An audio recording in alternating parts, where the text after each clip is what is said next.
Hello guys, स्वागत है आपका ISPCS the way out channel में। तो इस वीडियो में आपको कंप्लीट फिजिक्स मिलेगा जो कि आपका 22nd BPSC AEDO TRE4 Bihar ऐसा ही होने वाला जो एग्ज़ाम है UPPCS के लिए बहुत इंपॉर्टेंट है। मैंने इसमें ल्यूसेंट, NCERT, घटना चक्र और PYQ जो भी एग्ज़ाम में आते हैं जैसे UPSC, UPPCS, BPSC, उसके अलावा BPSC के सारे एग्ज़ाम, फिर UPSC के सारे एग्जाम, CDS, NDA सबको मिला करके वीडियो बनाया है। 1 घंटे के आसपास का वीडियो है, तो आप इसको देखिए। सबसे पहले स्टार्ट होगा आपका यूनिट एंड मेजरमेंट से। तो ये है हमारा यूनिट एंड मेजरमेंट। तो बेसिकली योक्टो होता क्या है, तो 10⁻⁻24 को बोलते हैं। जेप्टो क्या होता है, 10⁻⁻21 को बोलते हैं। एटो क्या होता है, 10⁻18 को बोलते हैं। योटा क्या होता है, 10⁻24 को बोलते हैं। ये बीपीएससी ने अपने एसोसिएटेड एग्जाम में TRE में क्वेश्चन पूछ रखा है, ठीक है। जेटा 10⁻21 को बोलते हैं। एक्सा 10⁻18 को बोलते हैं, याद कर लीजिएगा सारा, ठीक है। चंद्रशेखर लिमिट क्या होता है, बेसिकली ये होता है हमारा 1.4 इंटू मास ऑफ सन। कोई भी ऑब्जेक्ट होता है ना, उसका चंद्रशेखर लिमिट ऐसे निकलता है 1.4 इंटू मास ऑफ सन, जो कि बेसिकली होता है 2.8 इंटू 10⁻30 kg, ठीक है। 1 न्यूटन बराबर कितना होता है, 10⁵ डाइन होता है। 1 जूल बराबर कितना होता है, 10⁷ अर्ज होता है। ये इंपॉर्टेंट है क्योंकि बीपीएससी ऐसे कन्वर्ट करके दे देता है, ठीक है। फंडामेंटल यूनिट ऑफ ऐसा सिस्टम देखें तो कौन कौन से हैं, तो लेंथ है, मास है, टेम्परेचर है, करेंट है, ठीक है, वही टेम्परेचर को फिर से लिख रखा है। अमाउंट है, ल्यूमिनस इंटेंसिटी है, ठीक है। उसके बाद फिर आप देखेंगे तो डिराइव यूनिट प्रेशर जो है फोर्स पर यूनिट एरिया, ठीक ना। उसके अलावा कैपेसिटेंस जो होता है, जिसको फराडे भी बोलते हैं हम लोग, ठीक ना, जिसका यूनिट होता है Q/V। Q equal to CV होता है, बेसिकली यही कैपेसिटेंस है। वही देखिए Q इक्वल टू CV होता है, ठीक है। तो Q इक्वल टू CV लिख रखा मैंने, तो फराडे इसका होता है, ठीक है। उसके बाद हम लोग देखें कि ब्राइटनेस का यूनिट क्या होता है, तो कैंडेला पर मीटर स्क्वायर होता है, ठीक है। ब्राइटनेस को ल्यूमिनेंस भी हम लोग बोलते हैं, ठीक है। उसके बाद फिर अगर आप देखें कि आपका बेसिक फोर्सेज इन नेचर, तो सबसे स्ट्रॉन्ग न्यूक्लियर फोर्स जो होता है ना, वो सबसे ज़्यादा स्ट्रॉन्ग होता है, ठीक है, जो वेरी शॉर्ट डिस्टेंस पे लगता है, जिसको न्यूक्लियंस पे मतलब न्यूक्लियंस के डिस्टेंस पे लगता है, ठीक है। EMF इलेक्ट्रोमैग्नेटिक फोर्स होता है, वो इन्फानाइट डिस्टेंस पे लगता है, ठीक है। और ये सेकेंड आपका स्ट्रॉन्गेस्ट है, और ये चार्ज पे लगता है, ठीक है। फिर वीक न्यूक्लियर हो गया, वही जो वेरी शॉर्ट पे लगता है और सब अटोमिक पे लगता है, ठीक है। और लास्ट सबसे सबसे कम ग्रेविटेशनल हो गया, ठीक है। तो ये हो गया आपका। उसके अलावा आप देखिएगा यहाँ पे आप देख लीजिए, ब्राइटनेस आपने देख लिया ना। यहाँ पे थोड़ा सा मैं दिखा देता हूँ, तो यूनिट का फिर से है, तो हीट का यूनिट होता है जूल या कैलोरी। 1 कैलोरी बराबर 4.18 जूल होता है, ठीक है। उसके बाद फिर अगर आप देखें कि जो आपका इल्यूमिनेंस का जो ऐसा यूनिट होता है वो लक्स होता है, ठीक है। उसके बाद फिर अगर आप ये देखेंगे, ल्यूमिनस फ्लक्स का होता है ल्यूमेन, ठीक है। याद रखिएगा, मतलब अभी तक क्वेश्चन इन्होंने पूछ रखा है ब्राइटनेस पे पूछ रखा है, ये दोनों उससे थीम निकल के आते हैं, ठीक है, क्योंकि उसी का ऐसे निकल के आता है, ठीक ना। बाकी फंडामेंटल यूनिट में ये जो टी जो मैं टेम्परेचर बोला था, टेम्परेचर बोल दिया था क्या, हाँ सर, ये टाइम है, ठीक है। ध्यान दीजिएगा, मतलब 7 है, याद रखिएगा। 7 फंडामेंटल यूनिट होता है, length, mass, time, temperature, current, amount, luminous intensity. कभी कभी क्वेश्चन ऐसे आता है ना कि इनमें से कौन सा फंडामेंटल यूनिट ऑफ ऐसा सिस्टम नहीं है, ठीक है, तो वैसे याद रखिएगा अभी, ठीक है। फिर इम्पल्स बेसिकली ये क्या होता है, force applied into time duration. इसका यूनिट देखिए केजी मीटर पर सेकंड, मतलब किलोग्राम मीटर पर सेकंड। इंपॉर्टेंट है क्योंकि यूनिट से क्वेश्चन पूछता है बहुत, ठीक है। फिर याद रखिएगा कि स्टैटिक फ्रिक्शन जो होता है वो काइनेटिक फ्रिक्शन ज़्यादा होता है। अगर आप बोलिएगा तो मैं थोड़ा सा फ्रिक्शन समझा दूंगा, ठीक है। तो बेसिकली स्टैटिक फ्रिक्शन क्या होता है ना, कि मानिए कोई ऑब्जेक्ट रुका हुआ है, ठीक है, आप उसको ढकेल रहे हैं, फिर भी वो आगे नहीं बढ़ रहा है, तो वो उसको पे तो कोई फोर्स तो उल्टा एक्ट कर रहा होगा ना। मानिए कि कोई चीज़ अगर एक बॉक्स ही रखा हुआ है, उसको आप धक्का दे रहे हैं, वो नहीं बढ़ रहा है, तो इसका मतलब क्या समझ रहे हैं कि वो जो बॉक्स है वो ऐसा तो नहीं कि उसका फोर्स जीरो होगा। जीरो कब होगा, जब आपका फोर्स जो लग रहा है, अगर आप 20 यूनिट मतलब 20 न्यूटन लगा रहे हैं, तो उधर से भी कोई 20 न्यूटन लगा रहा होगा। तो बेसिकली वो जो फोर्स रुकने पे, मतलब उसका कोई इफेक्ट नहीं दिखता है, मोशन नहीं होता है, उसको स्टैटिक फ्रिक्शन बोलते हैं। स्टैटिक से भी याद रख सकते हैं। और काइनेटिक फ्रिक्शन जब बोलते हैं, जब वो चलने लगा तो काइनेटिक फ्रिक्शन हो गया, ठीक है। फिर वही है कि तो स्टैटिक फ्रिक्शन हमेशा काइनेटिक फ्रिक्शन से ज़्यादा होता है, ठीक ना। मतलब ये जीवन अभी आप ऐसे इंप्लाई कर सकते हैं ना, कि जो फोर्स हम लोग कोई चीज़ को स्टार्ट करने में लगता है, वो चीज़ उसको फिर कंटिन्यू करने में उतना फोर्स नहीं लगता है। जैसे अगर मैं यूट्यूब चैनल मुझे बनाना था, तो जो एक पहला वीडियो डालने में लगता है कि मुझे फर्स्ट वीडियो को अपलोड करना है, ठीक है, उसमें ज़्यादा फोर्स लगता है, ठीक है। और फिर जब अब एक फ्लो हो गया, तो अभी भी ऐसा नहीं है कि मतलब वो एनर्जी नहीं लगता है, बट वो कम एनर्जी लगता है, ठीक है। फिर पावर देखें तो पावर क्या होता है, वर्क अपॉन टाइम होता है, जिसको F/V भी बोलते हैं, ठीक है। मतलब वाट पर वाट या हॉर्स पावर, ठीक है, याद रखिएगा। और स्ट्रेन यूनिटलेस आगे ही बताऊंगा। स्ट्रेस स्ट्रेन जो होता है, स्ट्रेन यूनिटलेस होता है, ठीक है। यंग मॉडल्स में हम लोग इलास्टिसिटी के कॉन्सेप्ट में इसको देखते हैं। ट्रांसफर ऑफ हीट देखें तो कंडक्शन क्या है, डायरेक्ट कॉन्टैक्ट होता है विदाउट मूवमेंट। सॉलिड के बीच समझिए कि वो होता है आपका कंडक्शन। कन्वेक्शन क्या होता है? Circulating current. मूवमेंट जो फ्लूइड का होता है ना, जैसे आप पानी वगैरह देखते हैं ना, तो उसमें सर्कुलेट करता है ना पानी, नीचे का पानी ऊपर जाता है, तो वो फ्लूइड का कन्वेक्शन होता है। रेडिएशन क्या होता है? No medium, EMW electromagnetic wave, और सबसे फास्ट होता है ये मूवमेंट, ठीक है। इसी पे क्वेश्चन ना बीपीएससी ने पूछा था 20 बीपीएससी में, कि कौन से जो ट्रांसफर ऑफ हीट में मीडियम नहीं जरूरी है, ठीक है, तो रेडिएशन।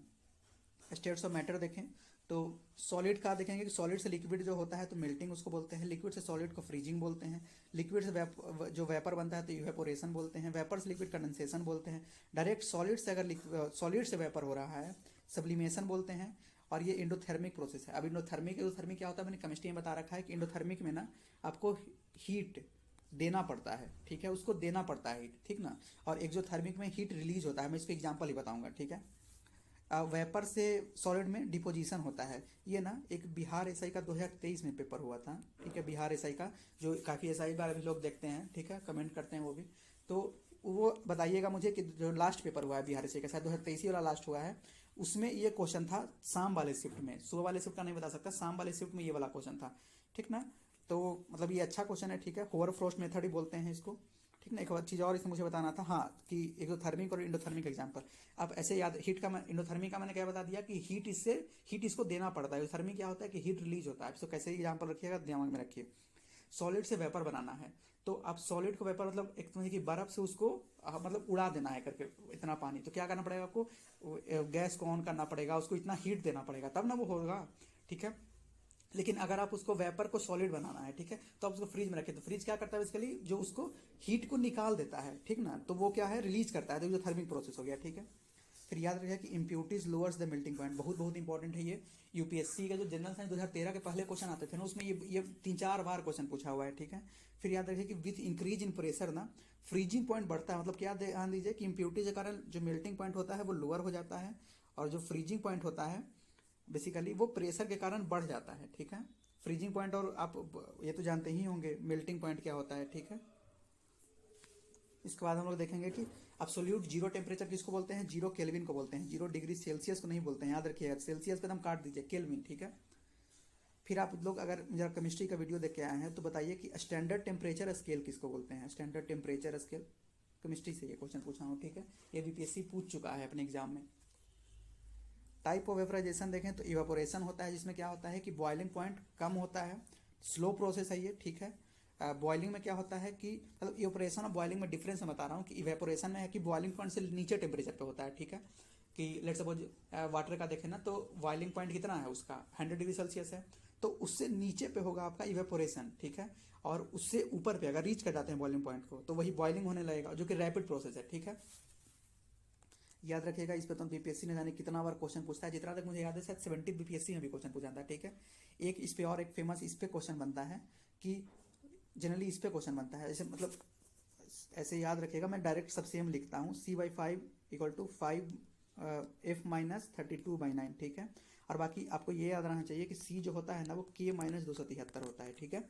तो आप इन तीनों को भी ऐसे रिलेट कर सकते हैं। क्वेश्चन ये बनता है ना, ये जो बहुत फेमस है, 4-5 बार, तो एक बस बीपीएससी में ही नहीं, ऑलमोस्ट हर एग्जाम में ये क्वेश्चन आ चुका है। आपको उसका आंसर कमेंट करके बताना है कि at what temperature centigrade and Fahrenheit equal हो जाता है, ठीक है, ये आपको बताना है, ठीक ना। उसका मुझे डिग्री सेल्सियस में या डिग्री फ़ारेनहाइट में किसी भी एक में मुझे आंसर कमेंट कर दीजिएगा, ठीक है। ह्यूमिडिटी, एब्सोल्यूट, रिलेटिव, स्पेसिफिक, ठीक है। कौन कौन मतलब ह्यूमिडिटी कौन कौन सा, एक एब्सोल्यूट होता है, एक रिलेटिव। एब्सोल्यूट मतलब एक प्रॉपर कि हाँ, जो उसका जो आपका देखिए ना, उसका जो मतलब का कैपेसिटी है उसको रीच कर गया तो एब्सोल्यूट हो गया। और रिलेटिव है ना कि बाहर के कंपेरिजन में वो कितना उसमें ह्यूमिड है, ठीक है। और फिर स्पेसिफिक वो दोनों का परसेंटेज करके निकालते हैं, ठीक ना। एनोलोमस एक्सपेंशन ऑफ वाटर बेसिकली क्या होता है ना कि जैसे अगर आप देखिएगा कि जब वाटर को हम लोग 0 डिग्री सेल्सियस से 4 डिग्री सेल्सियस ले रहे हैं, तो मतलब क्या हो रहा है कि पानी मतलब sorry 4 degree Celsius 0 degree Celsius मतलब पानी को हम लोग ना बर्फ की ओर लेते जा रहे हैं, ठीक है, बनाने की ओर, ठीक है। तो क्या होना चाहिए था कि जैसे पानी है उसका वॉल्यूम ज़्यादा होना चाहिए, ठीक है, मतलब वॉल्यूम तो सेम ही होगा, एक्सपेंशन ज़्यादा होना चाहिए कि पानी और एक सॉलिड रखा हो तो सॉलिड का एक्सपेंशन कम होता है, कम जगह में रह जाता है, और पानी ज़्यादा कॉन्ट्रैक्ट मतलब ज़्यादा एक्सपेंड करता है। लेकिन एनोमली होता है मतलब वाटर में, उसमें क्या होता है कि जैसे ही आप 4 से 0 मतलब कम डिग्री सेल्सियस ले जाते हैं, 4 से 0, तो उसका ना कॉन्ट्रैक्शन की जगह उसका एक्सपेंशन होने लगता है, ठीक है। मतलब होना चाहिए था क्या कि बर्फ बन रहा है तो वो और छोटा होना चाहिए था ना, लेकिन 0 से 4 डिग्री 4 से 0 डिग्री सेल्सियस पे नीचे आने पर वो क्या होता है कि आपका बढ़ने लगता है, ठीक है। उसका वही लिखा है कि instead of contracting molecules expand when cooled below 4 degree Celsius. Black body किसको बोलते हैं? बेसिकली ये perfect absorber and emitter of radiation होता है, ठीक है। कई लोग इसको ये सोचते हैं ना कि ब्लैक बॉडी ब्लैक से सोच के कि वो परफेक्ट बस ऑब्जॉर्बर है, नहीं, वो परफेक्ट इमीटर भी होता है, ठीक है। न्यूटन्स लॉ ऑफ कूलिंग क्या होता है? तो रेट ऑफ हीट लॉ ये बताता है कि डेल्टा टी मतलब टेम्परेचर के डिफरेंस पे होता है, ठीक है। कितना ज़्यादा हीट लॉस होगा ना, ये टेम्परेचर के डिफरेंस से भी। ऐसे भी आप सोचिए ना कि आप ना कभी एकदम कम्बल से निकल के और डायरेक्ट एकदम हवा में जाइए, घर वाले भी बोलते हैं ना कि वो मत करना, ठीक ना, ऐसे ठंड मार देगा। क्यों ठंड मार देगा? क्योंकि ना जो हीट लॉस होता है ना वो तेजी में होता है। हम मानिए टेम्परेचर जो कम्बल में थे टेम्परेचर था हमारा 18 डिग्री सेल्सियस, जैसे ही हम ठंडा में गए ना तो वो टेम्परेचर मतलब 4 डिग्री हो गया, 5 डिग्री हो गया, तो बहुत ज़्यादा डिफरेंस है टेम्परेचर का। वही अगर आप बाहर हैं, कमल से बाहर हैं, तो ऑलरेडी आपका टेम्परेचर 12 डिग्री 13 डिग्री पर है, बाहर निकल गए तो 4 डिग्री पे, तो हीट लॉस कम होगा, तो उसका इफेक्ट कम होगा, ठीक है। Kirchhoff's law, Stephen's law important है, ठीक है। लेकिन एक बार क्वेश्चन बीपीएससी पूछा है, बट मतलब आप उसको एक बार रट के चल जाइएगा, ठीक है। ग्रेविटेशन बेसिकली देखिए, तो ग्रेविटेशन में जी जो होता है कांस्टेंट होता है 6.67 into 10⁻11 newton metre square by KG square, ठीक है। यहाँ पे पावर इंपॉर्टेंट है, ठीक ना, 6.6 में तो याद रहेगा। उसके अलावा इंपॉर्टेंट है आपका यूनिट, ठीक है। एक आपको मैं यूनिट याद करने का और तरीका बता सकता हूँ कि आपको अगर पता हो कि फोर्स क्या होता है तो के Q1 Q2 by are square होता है। ये बेसिकली इलेक्ट्रोस्टैटिक्स में पढ़ते हैं, तो जो यहाँ पे भी ना सेम ही होता है। मतलब क्या देखें तो फोर्स जो होता है ना, जो ग्रेविटेशनल फोर्स, ठीक है, वो बेसिकली होता है जी, के जो कांस्टेंट था वहाँ पे जी हो गया, Q1 की जगह M1 मतलब मास 1 मास 2 बाई आर स्क्वायर, ठीक है। तो आप यहाँ से निकाल सकते हैं जी का वैल्यू निकालने के लिए फोर्स का क्या होगा, तो फोर्स का न्यूटन होगा, और जी का निकालना है तो ऐसे सोचिए ना कि जी को लिख देंगे ना F R square by M1 M2 लिख सकते हैं। तो फोर्स का क्या हो गया न्यूटन, रेडियस स्क्वायर का क्या हो गया मीटर स्क्वायर, मीटर होगा ना तो मीटर स्क्वायर, ठीक है। मास वन का मास का केजी, दूसरे मास का केजी, तो केजी इंटू केजी स्क्वायर निकल गया newton metre square by KG square, ठीक है। तो आप ऐसे भी निकाल सकते हैं, रट सकते हैं, जैसे आपको इच्छा हो, ठीक है। फिर याद रखिए कि ग्रेविटी ऑफ जो मून होता है वो कम होता है ग्रेविटी ऑफ अर्थ से, बेसिकली वो 1/6 होता है, ठीक है, ग्रेविटी ऑफ अर्थ से, ठीक ना। एस्केप वेलोसिटी क्या होता है? बेसिकली एक कांस्टेंट वेलोसिटी एस्केप वेलोसिटी होता है कि जैसे मैंने ये फोर्स बताया ना G1 M2 by are square, तो कभी कभी मतलब कितना फोर्स देना कि इसको वेलोसिटी का मतलब मैं आपको बताता हूँ कि कितना फोर्स दें कि कोई बॉडी जैसे मानिए कि आप ही हवा में कूदे, ठीक है, या कोई भी कूदता है तो नीचे गिरता है, और ये तो 100% है। बट आप ये मानिए कि आपको कितना ऐसा वेलोसिटी देके निकालें कि वो नीचे आए ही नहीं वापस, एक बार निकले इस अर्थ के ग्रेविटी से ना तो वापस ही नहीं आए, ठीक है। उसके लिए भी तरीका होता है निकालने का, मतलब उतना डीप में हम लोग नहीं जाते हैं, ठीक है। उसका भी एक तरीका होता है निकालने का, वही जो हम लोग इक्वेशन लिखते हैं ना, तो उसी की वजह से हम लोग निकालते हैं उसको, ठीक है। फिर हम लोग ये जी डैश, मतलब जी डैश बेसिकली ना कि जो आपका ग्रेविटी है वो मतलब हाइट के साथ देखिए या फिर एंगल के साथ कि इक्वेटर पे कितना होता है, पोल पे कितना होता है, ठीक ना, तो उसके बेसिस पे तो हम देखेंगे जी डैश बेसिकली हमारा होता है, यहाँ पे मैं लिख रहा हूँ उसको, तो जी डैश है हमारा g minus omega square cos square theta. ये आपको इंपॉर्टेंट नहीं है, जो साइंस वाले बैकग्राउंड होंगे वो इसको समझ सकते हैं, मैं इसको समझा देता हूँ। ये जो थीटा है ना पे इक्वेटर से होता है, जैसे मानिए कि ये अर्थ है, ठीक है, तो ये इक्वेटर है, तो मानिए एंगल ये यहाँ पे आप हैं, ठीक है, तो ये थीटा इक्वेटर से होता है, ठीक है। आपको इतना इंपॉर्टेंट ध्यान नहीं देना है, बस याद रखिएगा कि कॉस थीटा ना 0 से 90 डिग्री के बीच घटता है, ठीक है। तो मतलब जो नहीं साइंस बैकग्राउंड वाले हैं मैं उनको डायरेक्ट रटवा देता हूँ कि अगर आप पोल पर हैं, ठीक है, तो सबसे ज़्यादा ग्रेविटी होगा, और अगर इक्वेटर पे हैं तो सबसे कम ग्रेविटी होगा, याद रखिएगा, ठीक है। बाकी मैं जो बाकी बैकग्राउंड वाले मैं एक बार समझा देता हूँ साइंस बैकग्राउंड वाले को कि जैसे ना थीटा 0 से 90 के बीच घटेगा, और चूंकि माइनस लगा हुआ है तो जितना ये घटेगा उतना ही जी बढ़ेगा, क्योंकि माइनस है ना, मतलब जी मानिए 10 है, अब ये वाला पोर्शन अगर 0 हो जाए तो 10 माइनस 0 10, लेकिन अगर ये पोर्शन 2 हो जाए 10 माइनस 2 8, 10 माइनस 5 आपका 5, मतलब ये पोर्शन जितना छोटा रहेगा उतना ग्रेविटी हमारा ज़्यादा रहेगा, ठीक है। तो ऐसे देखिए कि थीटा जब इक्वेटर पे थे तो 0 डिग्री था, तो कॉस थीटा कितना, कॉस 0 कितना होता है 1 होता है, तो ये वाला पोर्शन ओमेगा स्क्वायर हो गया, ठीक है, तो जी माइनस ओमेगा स्क्वायर, तो ये छोटा अमाउंट होगा। लेकिन अगर वही 90 डिग्री पे थीटा आ गया, यहाँ पे आ गया, अगर आप यहाँ पे आते हैं तो थीटा 90 डिग्री हो गया, तो कॉस 90 कितना हो गया 0 हो गया, तो ओमेगा स्क्वायर इंटू 0 0, तो जी आ गया पूरा आपका, तो जी डैश जो है वो जी के बराबर हो गया, ठीक है। तो ये सबसे ज़्यादा हो गया, ठीक है, क्योंकि कोई से माइनस नहीं लगा हुआ है। तो जो बाकी नॉन साइंस बैकग्राउंड वाले हैं वो याद रखिए कि पोल पर जी सबसे ज़्यादा होता है और इक्वेटर पर सबसे कम, ठीक है। और क्या होगा, पोल से इक्वेटर से पोल जाएगा तो बढ़ेगा, पोल से इक्वेटर आएगा तो घटेगा, ठीक ना। फिर आप अगर ये देखें, मैं इसको हटा रहा हूँ पूरा, कि अगर ओमेगा डैश, ओमेगा मतलब बेसिकली होता है ना कि रोटेशन ऑफ अर्थ, जो उसका ओमेगा है, ठीक है, एंगुलर वेलोसिटी उसको बोलते हैं, ठीक है ना। जैसे हम लोग नॉर्मल स्पीड से चलते हैं तो उसको स्पीड बोलते हैं, वेक्टर के सेंस में उसको डायरेक्शन बोलते हैं, ठीक है, मतलब सॉरी वेक्टर के सेंस में उसको वेलोसिटी बोलते हैं, ठीक है। लेकिन यहाँ पे ओमेगा एंगुलर वेलोसिटी, मतलब हम लोग चारों तरफ अगर एक ही चीज के अगर करस्पॉन्डिंग, जिसे हम लोग सन के अर्थ जो है वो सन के करस्पॉन्डिंग घूमता है, तो उस केस में एंगुलर वेलोसिटी बोलते हैं, ठीक है। तो अगर हमारा एंगुलर वेलोसिटी अभी के 17 गुना हो गया तो हमारा ग्रेविटी जीरो हो जाएगा, ठीक है। जो ओमेगा यहाँ पे है ना, ऐसे हम लोग ओमेगा को कांस्टेंट मान के चलते हैं, ठीक है। तो वही बोल रहा है कि क्योंकि कांस्टेंट वेलोसिटी से ही घूम रहा है ना अर्थ हमारा, तो अगर वो 17 गुना अपने स्पीड से घूमने लगे तो अभी जो ग्रेविटी है वो जीरो हो जाएगा। अभी का ग्रेविटी मतलब हम लोग जहां है वहीं, आप हवा में उड़ गए तो वहीं पर रुक जाइएगा, ठीक है। गेंद को उछाले या पेन को उछाले तो वहीं रह जाएगा, ठीक है। और याद रखिए कि जो जी डैश होता है ना वो डिक्रीज करता है हाइट के साथ, ठीक है। इनसेट टू ए, बेसिकली ये बीपीएससी ये दोनों क्वेश्चन पूछ रखा है, मैंने घटना चक्र से ऐड किया है। इनसेट टू ए जो बेसिकली है ना वो इंडिया का फर्स्ट इंडिजिनियसली सैटेलाइट था, जो कि 10 जुलाई 1992 को लॉन्च किया गया था। फर्स्ट इंडिजिनियसली सैटेलाइट, याद रखिएगा, ठीक है, फ्रॉम फ्रेंच गुयाना, ठीक ना।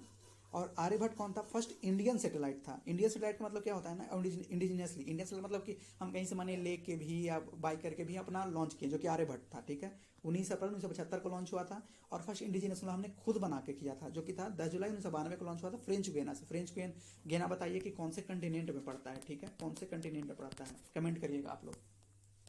मैकेनिक्स देखें तो मैकेनिक्स बेसिकली जो फ्लूइड का कॉन्सेप्ट है थोड़ा कि डिक्रीज, यहाँ पे मैं थोड़ा सा, ये कौन सा पेज है हमारा, एक बार देखने दीजिए, तीसरा पेज है, नहीं ये तो पहला पेज होगा, ठीक है। तो मैं ना इसमें थोड़ा डिस्कस कर देता हूँ मैकेनिक्स का भी एक बेसिक कॉन्सेप्ट। आप लोग 3 इक्वेशन ऑफ मोशन के बारे में जानते होंगे ना, 3 इक्वेशन ऑफ मोशन, ठीक है, न्यूटन का जो है, ठीक है। एक याद रखिएगा, बीपीएससी किसी दिन ये क्वेश्चन पूछ सकता है कि ये कब आपका ना कि ये वैलिड है, ये वैलिड जब है जब आपका एक्सेलरेशन कांस्टेंट हो, याद रखिएगा। ये ना कई लोग साइंस बैकग्राउंड वाले होते हैं उनको ये पता ही नहीं होता है, साइंस बैकग्राउंड वाले का बता रहा हूँ, नॉन साइंस बैकग्राउंड वाले को तो पता ही नहीं होगा, ठीक है। तो जब एक्सेलरेशन कांस्टेंट हो, ठीक है, तो याद रखिएगा, क्योंकि कभी वो एक्सेलरेशन अगर चेंज कर दिया तो फिर गेम बदल जाएगा। जैसे एग्जांपल में वो चेंज करता नहीं है बीपीएससी, जैसे इस बार क्वेश्चन देखे थे ना कि स्लाइडिंग वाला क्वेश्चन था, ठीक है, तो वो सब क्वेश्चन में चेंज नहीं करता है, ठीक है। 3 इक्वेशन मोशन कौन कौन से हैं याद रखिए, क्योंकि बीपीएससी फॉर्मुला पे ज्यादा जा रहा है, स्पेशली फिजिक्स केमिस्ट्री में वो फॉर्मुला पूछा है। लास्ट ईयर V=IR पूछ दिया था, इस बार वो कुछ मेरे ख्याल से वर्क निकलवा रहा था, ठीक है, फोर्स इंटू डिस्प्लेसमेंट करके, हाँ, एक जो स्लाइडिंग वाला क्वेश्चन था ना उसमें वर्क निकलवा रहा था वो, ठीक है। तो एक ध्यान दीजिए, पहला हमारा होता है V=U+80, ठीक है। दूसरा होता है V² - U² = 2as, ठीक है। इसमें V क्या है? फाइनल वेलोसिटी है, U क्या है? इनिशियल वेलोसिटी है, A क्या है? एक्सेलरेशन है, T क्या है? टाइम है। इसमें VU मैंने बता दिया ऊपर, A बता दिया, S जो है वो डिस्प्लेसमेंट है, डिस्प्लेसमेंट मतलब कितना दूर हो गया। लास्ट एक होता है S = UT + ½ AT², ठीक है, ½ AT²। ये तीनों प्लीज रट लीजिएगा क्योंकि बीपीएससी फॉर्मूला पूछ रहा है आजकल, बीपीएससी फॉर्मूला पूछेगा फ्यूचर में भी, ठीक है, तो याद रखिएगा इसको, ठीक है। तो ये आप ध्यान रखिएगा, ठीक ना। फिर आपका, हाँ, ये कर लेते हैं, ठीक ना। वीडियो बड़ा हो रहा है पर ठीक है, इसको कोशिश करते हैं ये वाला पोर्शन खत्म करके फिर रोक देंगे, ठीक ना। तो देखेंगे सॉलिड्स एंड फ्लूइड्स। तो सॉलिड बेसिकली ना इलास्टिक ज्यादा होता है, फ्लूइड जो होता है नॉन इलास्टिक होता है, ठीक है। इलास्टिक मतलब जानते हैं, इलास्टिक मतलब ये हुआ कि अगर उसको हम कोई एक पोजीशन पे ले गए और उसके बाद अगर वो वापस पोजीशन पे आ जा रहा है तो वो इलास्टिक हो गया, ठीक है। ब्रिटलनेस जो है वो बेसिकली फ्रैक्चर या ब्रेक का मतलब होता है। जो ब्रिटल का होता है कि अगर मैंने कुछ बोला कि अरे बहुत ब्रिटल है ये, उसका मतलब ना बहुत जल्दी इजीली फ्रैक्चर हो जाएगा या टूट जाएगा। डक्टिलिटी का मतलब होता है जो वायर में यूज होता है, ठीक है, कि उसको कितना लंबा हम वायर की तरह बना सकते हैं, वायर मतलब तार, ठीक है, तो हम लोग गाँव में बोलते हैं। मेलिबिलिटी बेसिकली कितना थीन सीट में उसको हम लोग बना सकते हैं, उसको मेलिएबल बोलते हैं, ठीक है। टफनेस बेसिकली कितना वो एनर्जी को ऑब्जॉर्व कर रहा है, ठीक है, कितना तक वो डिफॉर्म हो रहा है, एनर्जी को ऑब्जॉर्व कर रहा है, ठीक है। फैटिक क्या होता है? तो रिपीटेड लोडिंग एंड अनलोडिंग, मतलब बेसिकली क्या होता है ना कि जैसे लेट सपोज कोई एक ऑब्जेक्ट है, ठीक है, उस पर आप एक बार फोर्स लगाए फिर उस फोर्स को छोड़ दिए। जैसे एग्जांपल आप देख सकते हैं तकिया का, कि तकिया पे ना आप मतलब उसको तो ऐसे ऑब्जेक्ट मत मानिए, पर तकिया पे आप फोर्स लगाए हुए हैं, फिर उस फोर्स को छोड़ दिए, फिर फोर्स लगाए, फिर फोर्स को छोड़ दिए, ठीक है। तो वो जो अनलोडिंग, लोडिंग किया मतलब फोर्स लगाए उस पर, फिर उसको निकाल दिया तो अनलोड कर दिए, ठीक है, वो होता है, ठीक है। तो फैटिक उससे होता है। स्ट्रेस क्या होता है? इंटरनल रेजिस्टेंस होता है बेसिकली। इंटरनल रेजिस्टेंस मतलब किसी के अंदर का, जैसे कि आप खुद ही हम लोग बोलते हैं हम लोग बहुत स्ट्रेस हो रहा है यार, मतलब अंदर जो टेंशन अंदर से होता रहता है, ठीक है, तो वो किसी के जो ऑब्जेक्ट के अंदर स्ट्रेस है जो अंदर, उसके कारण ब्रिटल हो जाता है या कुछ भी होता है, ठीक है। ये हमारा प्रेशर है, फोर्स पर यूनिट एरिया, ठीक है, पास्कल। और स्ट्रेस भी वही होता है, force per unit area, pascal ही इसका यूनिट होता है, ठीक है। स्ट्रेन क्या है? वो डिफॉर्मेशन को मेजर करता है। और आप ये बताइए कि स्ट्रेन का यूनिट क्या होता है? अब बोलिएगा क्या होता है सर, तो ये मैंने इसी वीडियो में बता रखा है। हुक्स लॉ क्या बोलता है? बेसिकली ये बोलता है कि stress directly proportional to strain होता है। इसी से आपका यंग मॉडुलस निकल के आता है, जो कि आपके लिए इंपॉर्टेंट नहीं है, ठीक ना। पॉइजन रेशियो वो इंपॉर्टेंट नहीं है। बेस्ड ऑन इलास्टिसिटी अगर आप देखेंगे तो रिजिड सबसे ज़्यादा इलास्टिक होता है, फिर ब्रिटल होता है, फिर मेलिएबल सब, उसके बाद इलास्टिक होता है, डक्टाइल, प्लास्टिक, इलास्टिक, याद रखेगा, ठीक है। Pressure P not plus row ji H, ठीक है, याद रखिएगा। Basically P not plus row ji H मतलब क्या है कि पी नॉट एक इनिशियल जो प्रेशर होता है, बोलिए कि एटमॉस्फेरिक प्रेशर। रो का मतलब क्या होता है? वो डेंसिटी को डिनोट करता है। जी तो आपको पता ही है, ग्रेविटी। और एच जो हो गया हाइट। अब हाइट क्या हो गया? बेसिकली जो फ्लूइड है ना उसका मतलब मान लीजिए फ्लूइड ये है, ठीक है, इसमें पानी ऐसे है, तो सरफेस हम लोग इसको मानते हैं, ठीक है, और उससे हमारा कितना हो रहा है, ठीक ना। तो आप यही देखिए लिखा हुआ है प्रेशर इंक्रीजेज विद डेप्थ। आप नीचे ऐसे आइएगा ना तो प्रेशर बढ़ता है, ठीक है, और प्रेशर डिक्रीजेज विथ हाइट, मतलब जैसे ही ऊपर जाइएगा ना तो प्रेशर घटता है। इसलिए याद रखिए, जो हम लोग बोलते हैं ना कि माउंटेन पर जाने पर सांस लेने में दिक्कत क्यों होता है, ठीक है, क्योंकि प्रेशर काफी कम जाता है, ठीक ना। स्टैंडर्ड एटमॉस्फेरिक प्रेशर किसको बोलते हैं? 1 एटमॉस्फेयर को 760, यही standard atmospheric pressure he P not होता है, ठीक है। 760 मिलीमीटर ऑफ एच जी जो मरकरी होता है, ठीक है, एक मतलब 1,01,325 पास्कल या फिर 14.7 PSI, ठीक है। सब याद रखिएगा, मैं प्लीज बता रहा हूँ क्योंकि ऑलरेडी मैं नोट्स में ना कंटेंट डालता हूँ जो बहुत इंपॉर्टेंट होता है, उसको अच्छे से याद करिएगा, कहीं से भी आ सकता है क्वेश्चन। और प्रेशर कहाँ से मेजर होता है? Using barometer. Study of production properties of ionic state, इसको प्लाज्मा फिजिक्स बोलते हैं, ठीक ना। With increase in pressure boiling point increases, ठीक है, वो P V equal to NRT ideal gas का इक्वेशन है, वो आप उसको इग्नोर कर दीजिए अभी, ठीक है। मैंने इस पर अच्छे से बता रखा है केमिस्ट्री में, पूरा बीटी ऐसे करके ट्रिक बना, बीटी, सीपी, जीएलवी, एटीपी। अगर आप लोग जानते होंगे ट्रिक को तो कमेंट में करिएगा, ठीक है, बताइएगा, ऐसे आपका भी रिवीजन हो जाएगा, ठीक है। सरफेस टेंशन बेसिकली क्या होता है? तो property of the surface of a liquid, ठीक है, अब उस जो बताता है हमारा सरफेस टेंशन, ये basically spherical form of rain drop जो होता है ना, जो रेन ड्रॉप का स्पेरिकल फॉर्म जो आप देखते हैं, ठीक है, बेसिकली वो सरफेस टेंशन के कारण ही होता है, ठीक है ना। यहाँ तक मैं पढ़ा के विस्कोसिटी पढ़ा कर रोक दूंगा, ठीक है, उसके बाद नेक्स्ट पार्ट में करेंगे हम लोग। Film of soap appear beautiful, जो आप देखते होंगे ना कि जो सोप होता है, साबुन का जो फिल्म मतलब जो बनता है वो ना ब्यूटीफुल होता है बेसिकली इंटरफेरेंस के कारण, ठीक है। Radius of soap bubble increases if positive या नेगेटिव चार्ज, मतलब ये यूपीएससी का पीवाईक्यू है। मतलब मैं ना आपको बता रहा हूँ कि जैसे आपको कुछ वन लाइनर लग रहा है तो वो ना या तो बहुत इंपॉर्टेंट होगा या फिर किसी एग्जाम में आ चुका होगा, इसलिए मैं लिखता हूँ।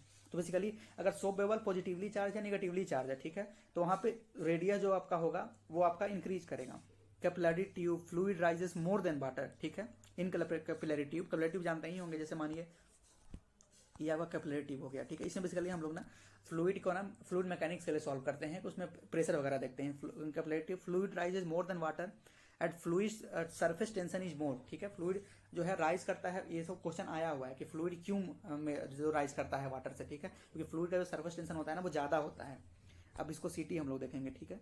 तो बेसिकली ये हमारा, तो बेसिकली देखिएगा ना कि जो विस्कोसिटी है वो ओनली लिक्विड एंड गैसेज में होता है, ठीक है। तो with rise in temperature viscosity of liquid decrease and viscosity of gases increases. तो बेसिकली ये क्या बोलना चाह रहा है कि विस्कस का मतलब क्या होता है ना कि आप समझिए कि तेल गिराएं, ठीक है, पानी गिराएं तो ज्यादा तेजी से कौन बहेगा? आपका पानी बहेगा, ठीक है ना। तो जिस विस्कस मतलब होता है ना कि जो कम विस्कस है वो ज्यादा तेजी से बहेगा, ठीक है, उसका फ्लो ज्यादा होगा, ठीक है।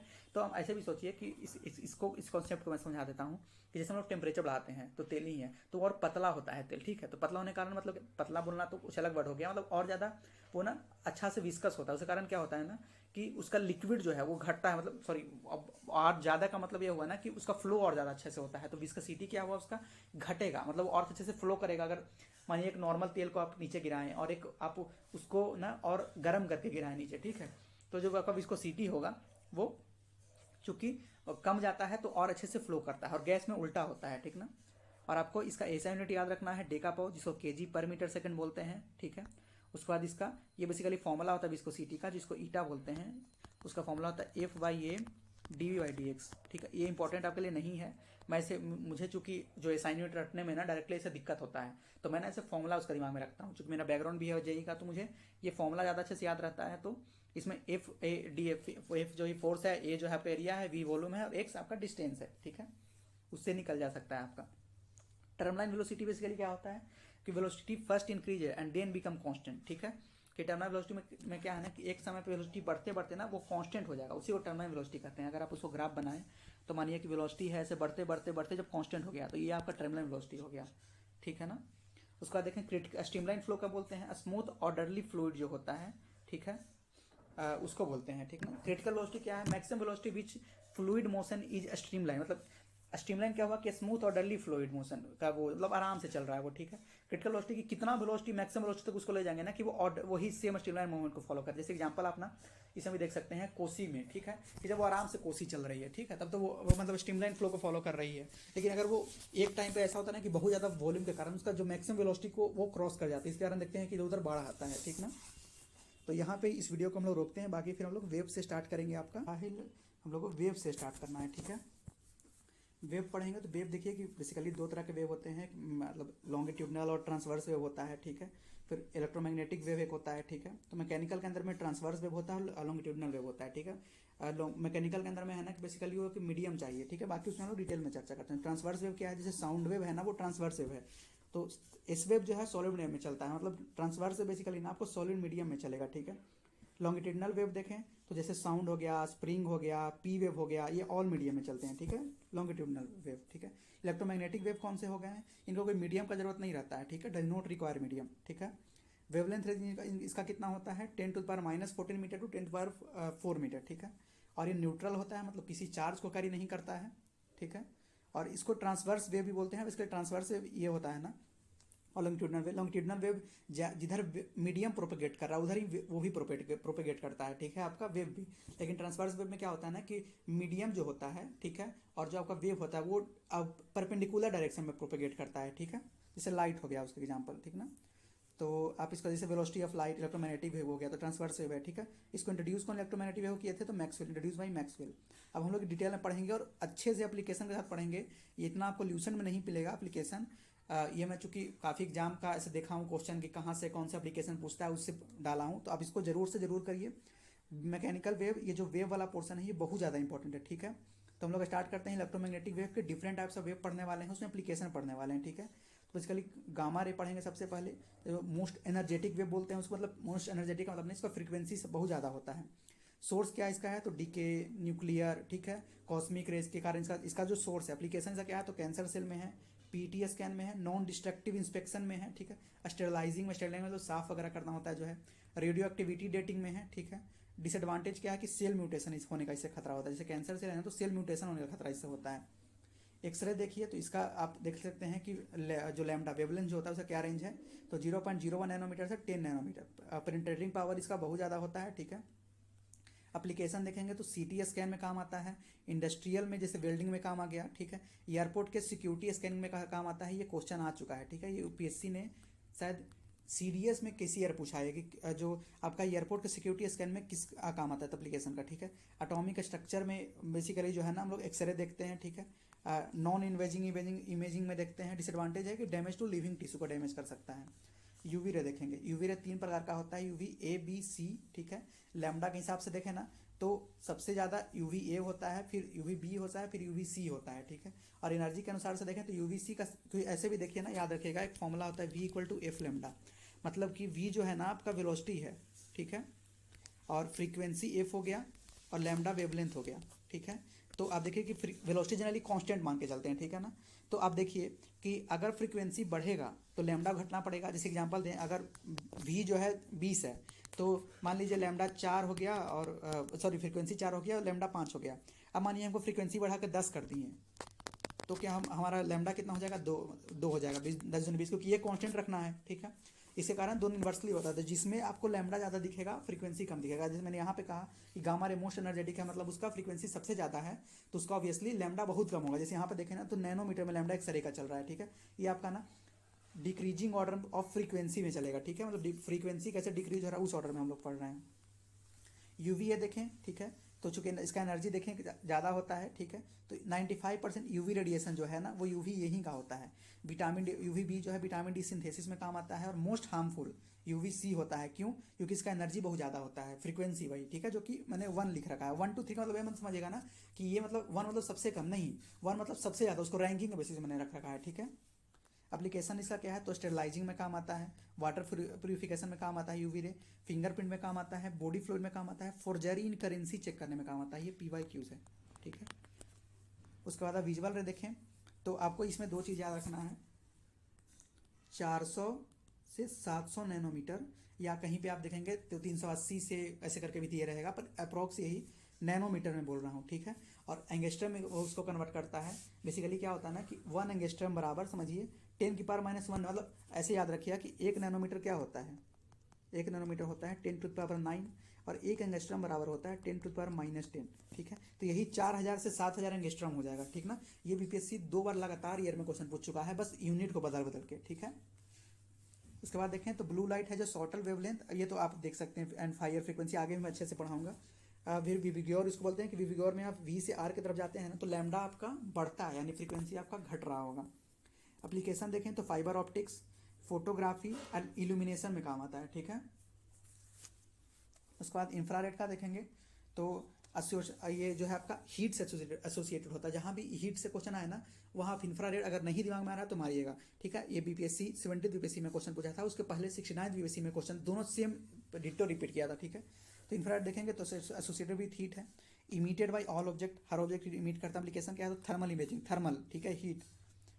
Night vision camera, remote control, optical fibre, muscle relaxation and pain relief, यही क्वेश्चन आया था 70 बीपीएससी में। और शायद 69 या 68 में भी यही क्वेश्चन सेम आया था, ठीक है। ड्राइंग एंड कुकिंग फूड, क्योंकि आप हीट का मतलब है तो आप इस पर इंफ्रारेड जाइएगा। माइक्रोवेव देखें तो कुकिंग में काम आता है, ब्रॉडकास्टिंग में काम आता है, लार्ज अमाउंट ऑफ डाटा में काम आता है, सेटेलाइट कम्युनिकेशन में काम आता है। ये आपका रेडियो वेव भी सेटेलाइट कम्युनिकेशन में काम आता है, ठीक है। रेडियो वेव देखें तो लॉन्गेस्ट लैम्डा, मतलब वेवलेंथ ज़्यादा है तो इसका फ्रीक्वेंसी सबसे कम होगा, ठीक है। एप्लीकेशन कहाँ कहाँ, फ़ोन में, वाईफाई में, ब्लूटूथ में, जीपीएस में, सेटेलाइट में रेडियो वेव काम आता है, ठीक है। फिर आप ये देखेंगे ना कि रडार में, TV remote, navigation, tracking weather, MRI, ठीक है। तो इन सब में ना रेडियो वेव का यूज आता है। एमआरआई के बारे में आप याद रखिए कि does not use ionising radiation.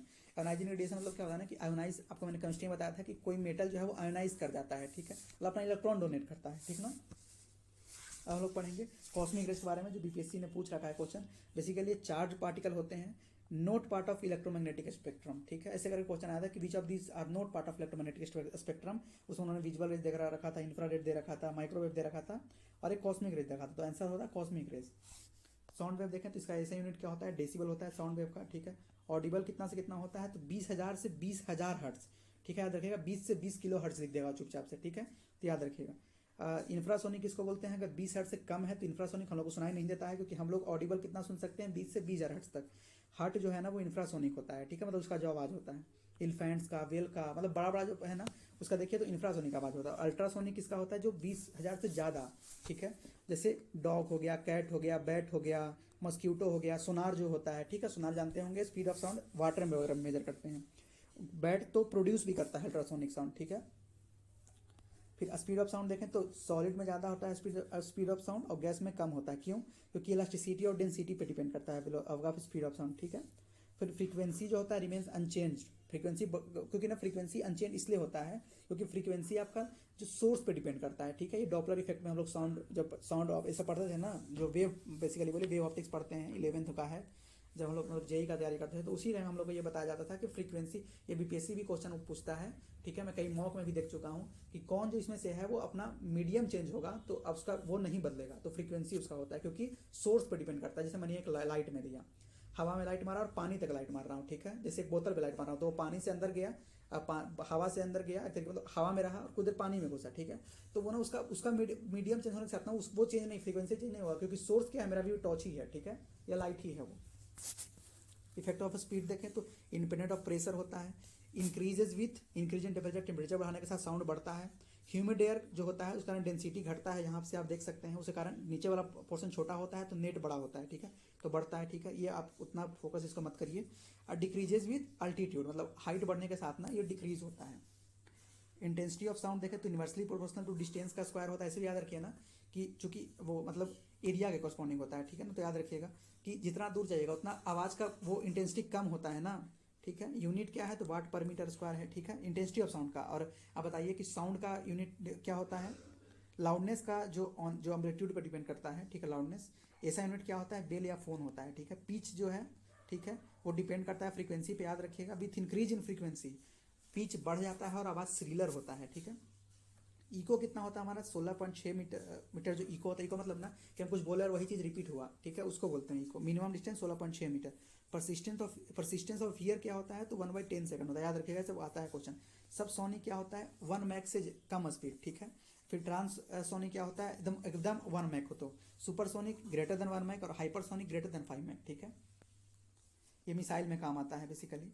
Decibel range अगर देखेंगे तो 85 से 100, ये आपका इंपॉर्टेंट नहीं है, ठीक है, इसको इग्नोर करिए। बाकी आप देख सकते हैं, मैं रोक दे रहा हूँ यहाँ पर, आप इसको देख सकते हैं, ठीक है। उसके बाद फिर हम लोग देखेंगे ऑप्टिक्स, ठीक है ना। तो इलेक्ट्रोमैग्नेटिक वेव का जैसे देखेंगे कि ये इलेक्ट्रोमैग्नेटिक वेव है, मैं एक बार पेज देखता हूँ कितना, हाँ ठीक है। इलेक्ट्रोमैग्नेटिक वेव है, light do not require medium, याद रखिएगा, क्योंकि इलेक्ट्रोमैग्नेटिक वेव मैंने पहले ही बता रखा था कि इलेक्ट्रोमैग्नेटिक वेव के लिए रिक्वायरमेंट लाइट मतलब मीडियम की नहीं होती है। बोथ वेव हैं पार्टिकल, डुअल नेचर भी बोलते हैं लाइट को, ऑप्टिक्स को, ठीक है। Speed of light first measure by Romer, मतलब रोमर जो थे वो फर्स्ट स्पीड ऑफ लाइट को मेजर किए थे, इंपॉर्टेंट है, याद रखिएगा, क्वेश्चन पूछता है यूपीएससी। स्पीड ऑफ लाइट क्या होता है, v equal to C by mu. Mu basically ना रिफ्रैक्टिव इंडेक्स होता है, ठीक है, वो प्रॉपर्टी ऑफ द आपका होगा जो मटेरियल का, ठीक है, या सोर्स का, जो भी बोलिए। तो जो ग्लास का म्यू होता है ना, वाटर का, रॉक सॉल्ट का, याद रख लीजिएगा, उतना इंपॉर्टेंट है नहीं, वो दे देता है, ठीक है। टाइम जो जो लाइट सन से अर्थ की तरफ आता है वो कितना देर लगता है, तो 8 मिनट 19 सेकेंड, ये आपका उसमें भी दिया हुआ है, ल्यूसेंट में भी, और कई एग्जाम में पूछ रखा है, ठीक है।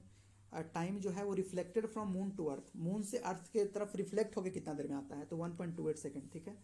1 लाइट ईयर कितना को बोलते हैं, ये आ चुका है एक बार क्वेश्चन, 9.46 इंटू 10⁻15 मीटर, याद रखिएगा 15 के साथ, ठीक है, 9.46 इंटू 10⁻15 मीटर।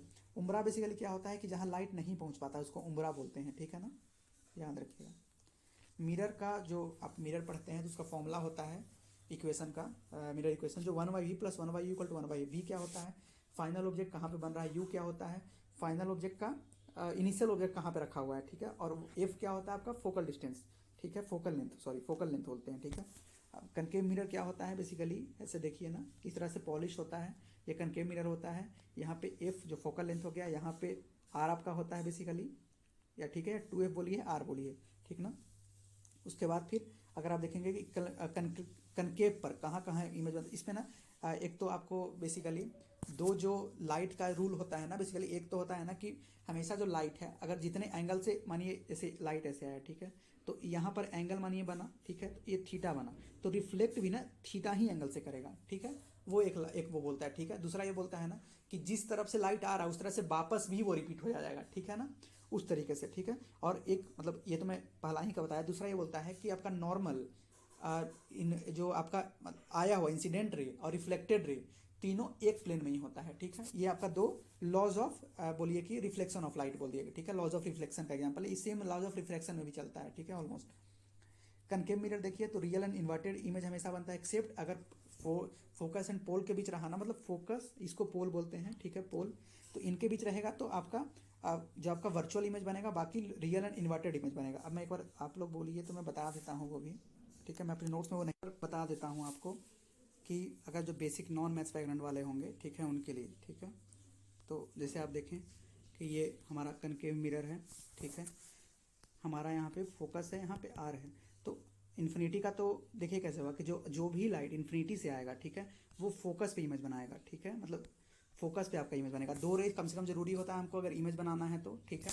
और दूसरा एक एग्जांपल लिखें कि अगर फोकस के इधर से आया, मतलब रेडियस के नीचे से, मतलब पीछे से आया लेकिन इन्फिनिटी से नहीं आ रहा है, मतलब यहाँ से कहीं आ रहा है, ठीक है, तो वो ना रेडियस और फोकस के बीच बनाएगा। और अगर रेडियस और फोकस के बीच आएगा तो वो यहाँ पे बनाएगा, ठीक है, पीछे बनाएगा। और अगर फोकस और पोल के बीच में बना रहा है तो उन्हीं के बीच में वो बनाता है इमेज भी, अगर ऑब्जेक्ट भी रखें तो वहाँ पर ही इमेज बनाएगा, ठीक है।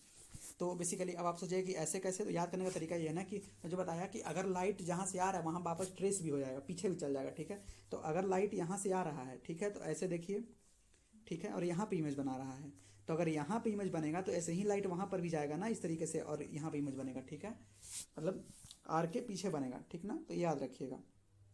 कन्वेक्स का मैंने बताया कि यह हमेशा वर्चुअल इरेक्ट होता है। रियल इमेज क्या होता है ना कि जिस इमेज को हम लोग ऐसे फ्रेम करके यहाँ पे बन गया और जिसको लाइन से जोड़ जोड़ के बनाना पड़े, वो आपका हो गया कन्वेक्स इमेज।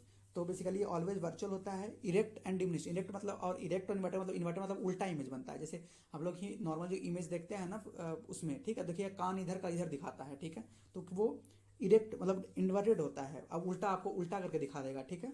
और जो कन्वेक्स होता है बेसिकली इरेक्ट इमेज बनाता है, और डिमनी छोटा इमेज बनाता है, ठीक है।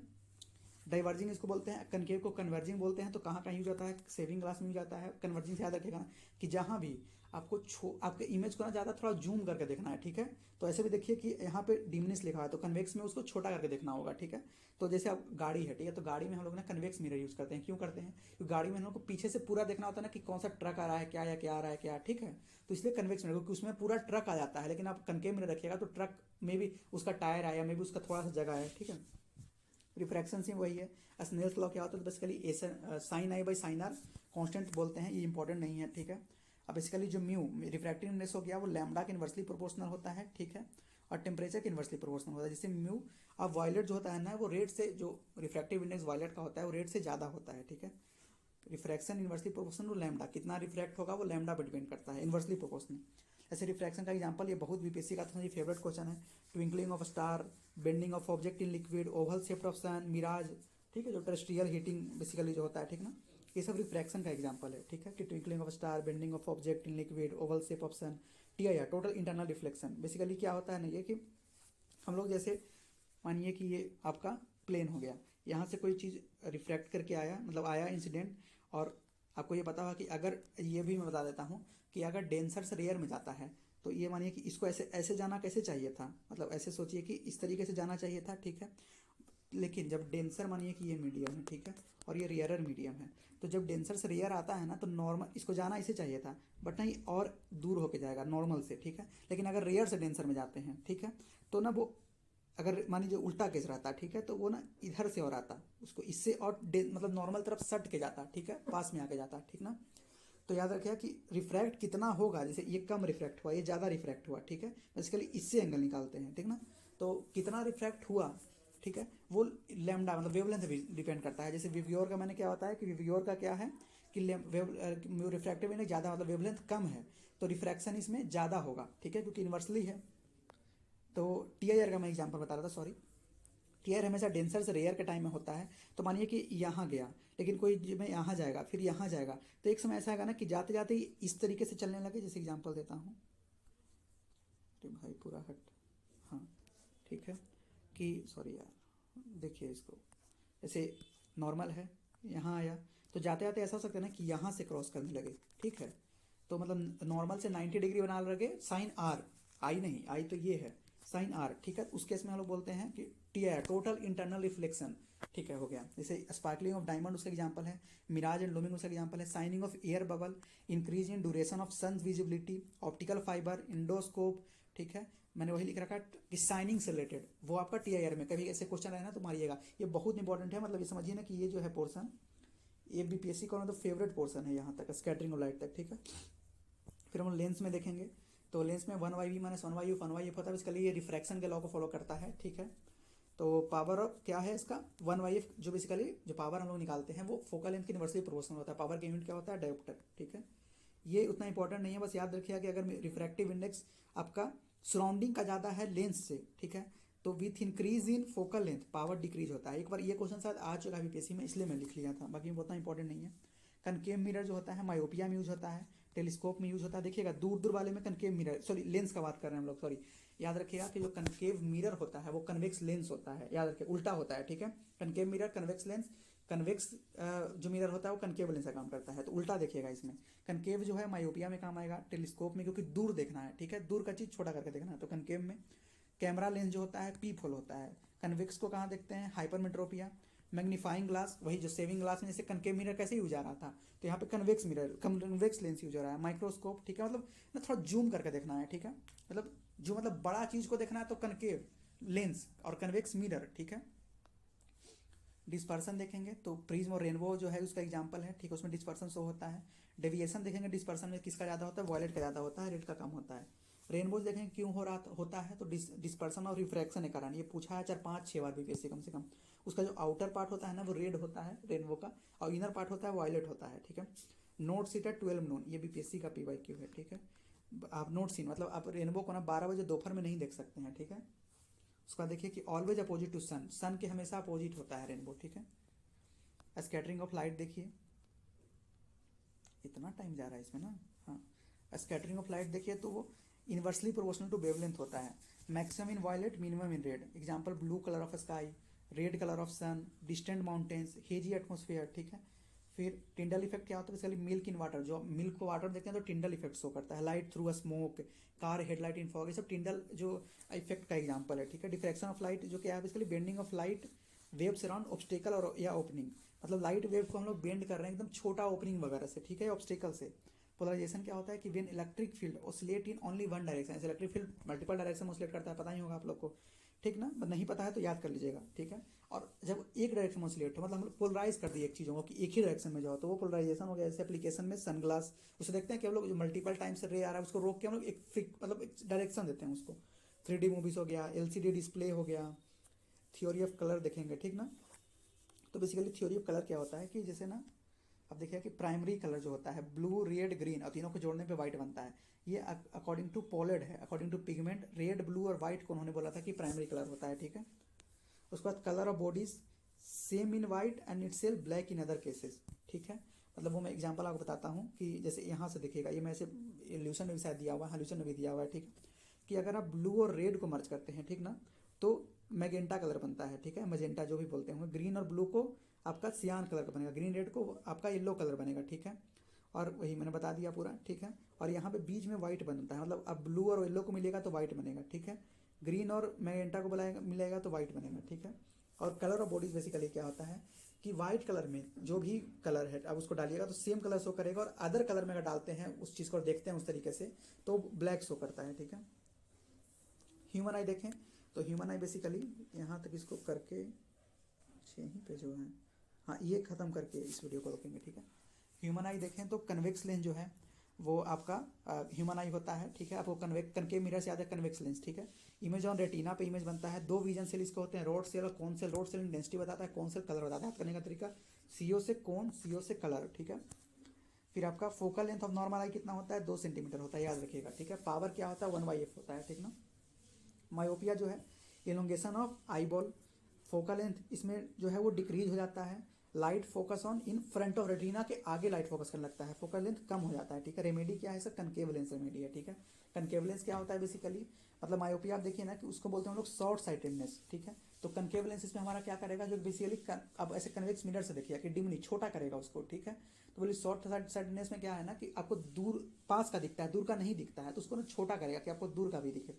हाइपरमेट्रोपिया में क्या होता है कि आपको मतलब लॉन्ग साइटेडनेस, मतलब दूर का दिखता है, पास पढ़ने वगैरह में दिक्कत होता है, उसके लिए रेमेडी है कन्वेक्स लेंस। एस्टिग्मेटिज्म क्या होता है बेसिकली, ये ब्लड या डिस्टॉर्टेड विजन के लिए होता है, जो ब्लड वगैरह दिखते हैं ना, इसमें सिलेंड्रिकल लेंस लगता है।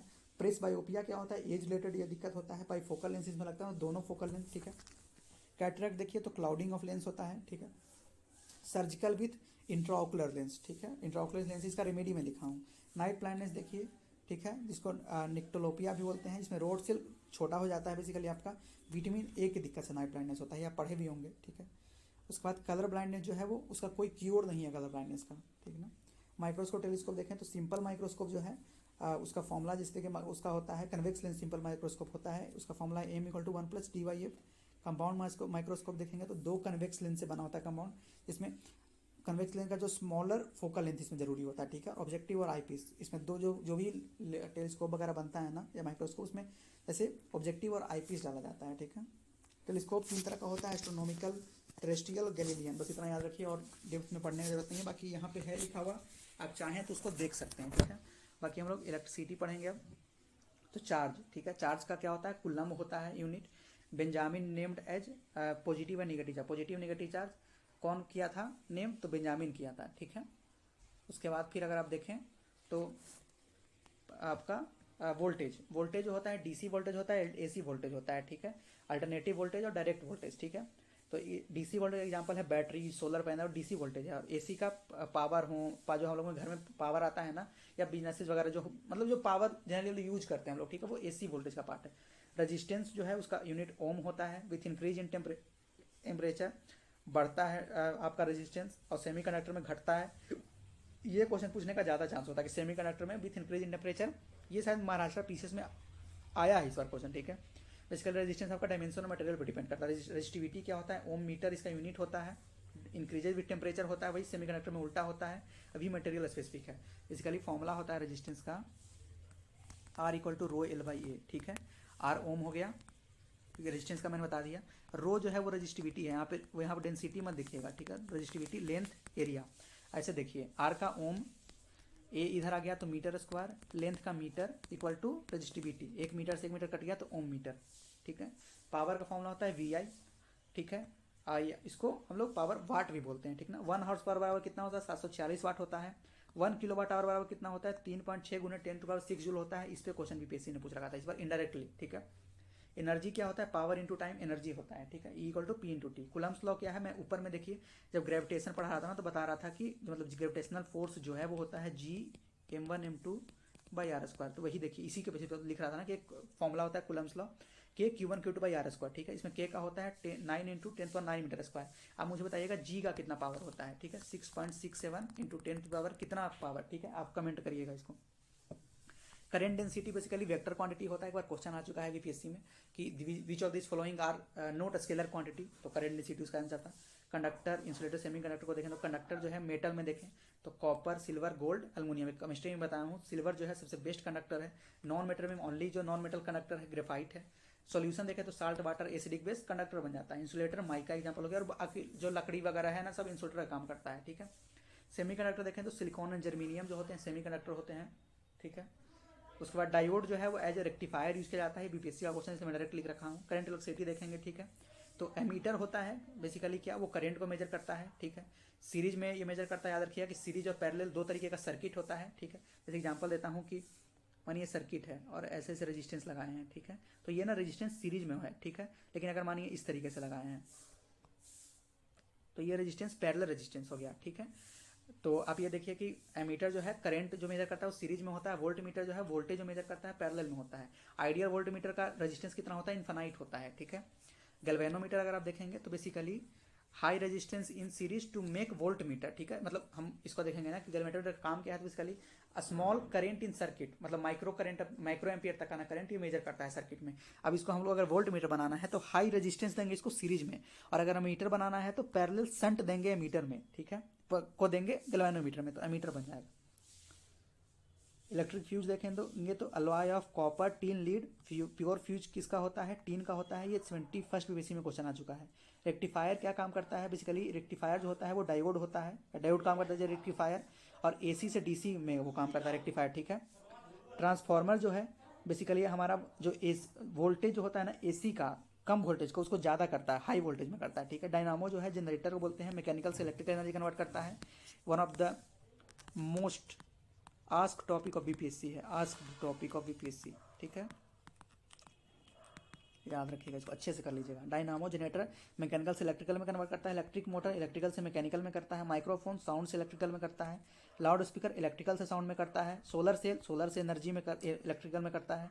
ट्यूबलाइट इलेक्ट्रिकल से लाइट में। इलेक्ट्रिक बल्ब इलेक्ट्रिक से आपका जो हीट एंड लाइट में करता है। इलेक्ट्रिक सेल केमिकल से इलेक्ट्रिकल में, जिसको फ्यूल सेल ही बोलते हैं। कैंडल जो है आपका केमिकल से हीट एंड लाइट में करता है। सितार जो आपका होता है ना मैकेनिकल से साउंड में करता है। Domestic electrical wiring is parallel connection, याद रखिएगा, ठीक है। ये आया है क्वेश्चन बीपीएससी में, ठीक है ना। मगर मैं बोल रहा हूं तो विश्वास करिएगा कि आया है, ठीक ना, उस पर काम करिएगा, ठीक है।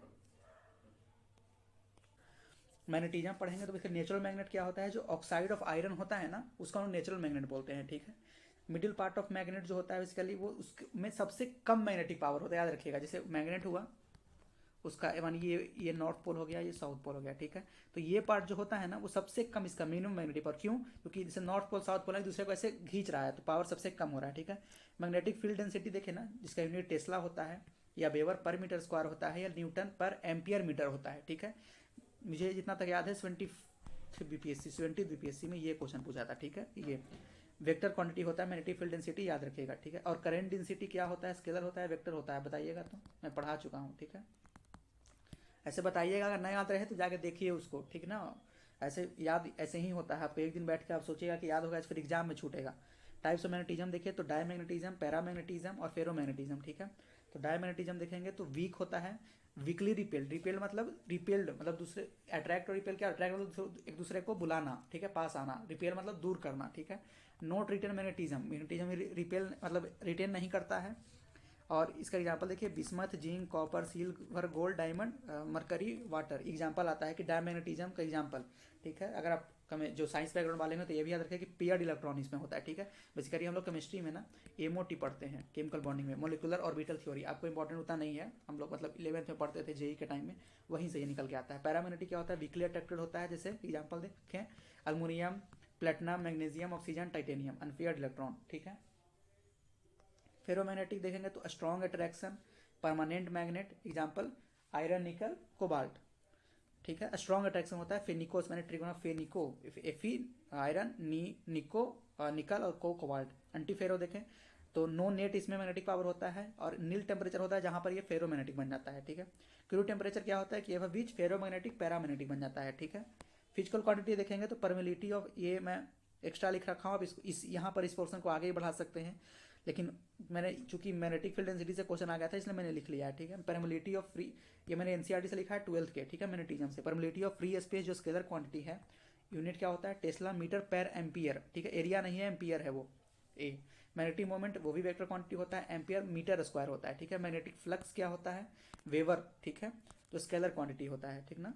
मैग्नेटिक फील्ड स्ट्रेंथ क्या होता है, या इंटेंसिटी, मैग्नेटिक फील्ड इंटेंसिटी क्या होता है, ampere per metre, vector quantity होता है, ठीक है। मैग्नेटिक परमेबिलिटी क्या होता है, tesla metre per ampere. Reactance inductive जो इसको बोलते हैं, ठीक है, XL equal to omega L, और capacitive XC equal to 1 omega C. ये ना 70 बीपीएससी के री एग्जाम में क्वेश्चन आया था, री एग्जाम, ठीक है।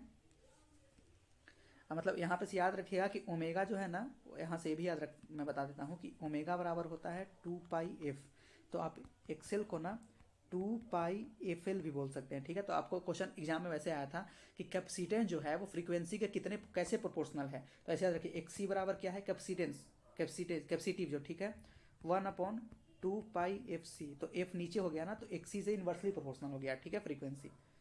बाकी आप इसको इग्नोर अगर जिसको करना हो कर सकते हैं, मतलब लेकिन आया है क्वेश्चन 20 बीपीएससी एग्जाम में, इसलिए मैंने लिखा है, ठीक है। न्यूक्लियर फिजिक्स पढ़ेंगे, इसके बाद इस पे आएंगे, ठीक ना। तो रदरफोर्ड है जिनको फादर ऑफ न्यूक्लियर बोलते हैं। प्रोटॉन का देखें तो प्रोटॉन का मास कितना होता है, तो 1.672 इंटू 10⁻27 kg, याद रखेगा, -27 kg वाला, ठीक है। प्रोटॉन न्यूट्रॉन का सेम मास होता है। चार्ज देखिए तो प्रोटॉन और इलेक्ट्रॉन का सेम होता है, बस जो साइन होता है वो निगेटिव होता है। 1.6 इंटू 10⁻19 प्रोटॉन का होता है, इलेक्ट्रॉन का माइनस लग के सेम होता है, ठीक है। इलेक्ट्रॉन का मास देखें तो 9.1 इंटू 10⁻31 kg। आप यहाँ पर बताएं कि प्रोटॉन ज़्यादा साइज में बड़ा है, इलेक्ट्रॉन ज़्यादा साइज में बड़ा है, ठीक है। रदरफोर्ड जो है बेसिकली वो जो है आपका डिस्कवर किया था प्रोटॉन को बाय डिस्कवर, मतलब रदरफोर्ड ने किया था, और एक और जगह लिखता है डिस्कवर बाय गोल्डस्टीन, प्रोटॉन ने, ठीक ना। रदरफोर्ड का भी जिक्र आता है, गोल्डस्टीन का भी आता है, ठीक है। उसके बाद देखेंगे कि जो इलेक्ट्रॉन उसको कौन किया था डिस्कवर, तो जे थॉमसन, ठीक है। न्यूट्रॉन कौन किया था, तो चैडविक किया था। कैथोड है जो बेसिकली निगेटिव है और वेरी हाई वेलोसिटी कैथोड का होता है, आगे हम लोग डिस्कस और करेंगे अल्फा बीटा गामा पर, ठीक ना। फिर रेडियो एक्टिविटी देखें तो हेनरी बेक्यूरल और क्यूरी जो इसको डिस्कवर की थी, ऐसा यूनिट क्या है इसका, बेक्यूरल, ठीक है, बेक्यूरल, ठीक है। न्यूक्लियस ग्रेटर 93 अनस्टेबल होता है, ठीक है। और रेडियम जो है बेसिकली क्यूरीज ही इसको की थी, ठीक ना। End product of all radioactive element lead illusion का है, ठीक है।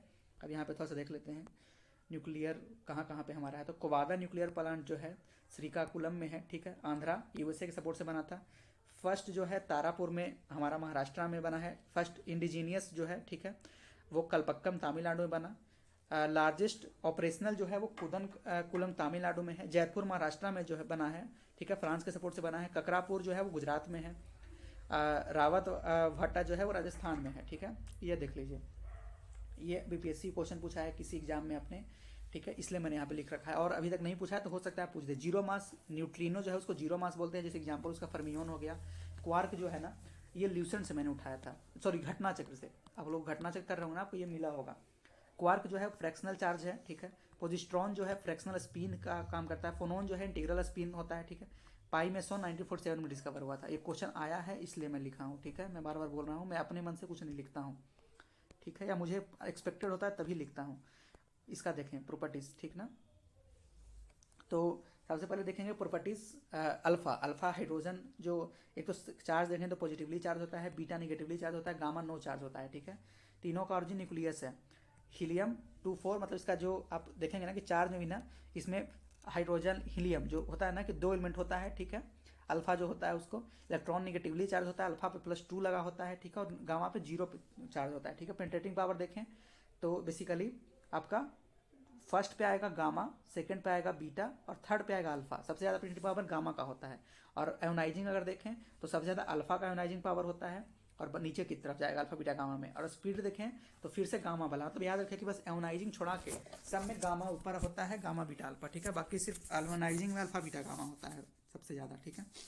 न्यूक्लियर फ्यूजन एंड फ्यूजन तो एटॉमिक बॉम्ब जो होता है, ठीक है, आपका जो फ्यूजन होता है यूरेन 235 और प्लूटोनियम 239 और फिजनेबल मटेरियल फ्यूजन। और फ्यूजन में क्या डिफरेंस होता है, फ्यूजन जो है ना एक एलिमेंट 2-3 पार्ट में ब्रेक होगा, ठीक है, ये फ्यूजन का एग्जांपल हो गया। और फ्यूजन क्या होगा कि 2 एलिमेंट मिलके एक बन रहा है, ठीक है, तो वो फ्यूजन हो गया, ठीक है। मॉडरेटर ऐसे देखिएगा ना कि जो बड़ा एलिमेंट होगा वो टूटेगा ही, जैसे यूरेनियम 235 है, प्लूटोनियम 239 है तो बड़ा है तो टूटेगा ही।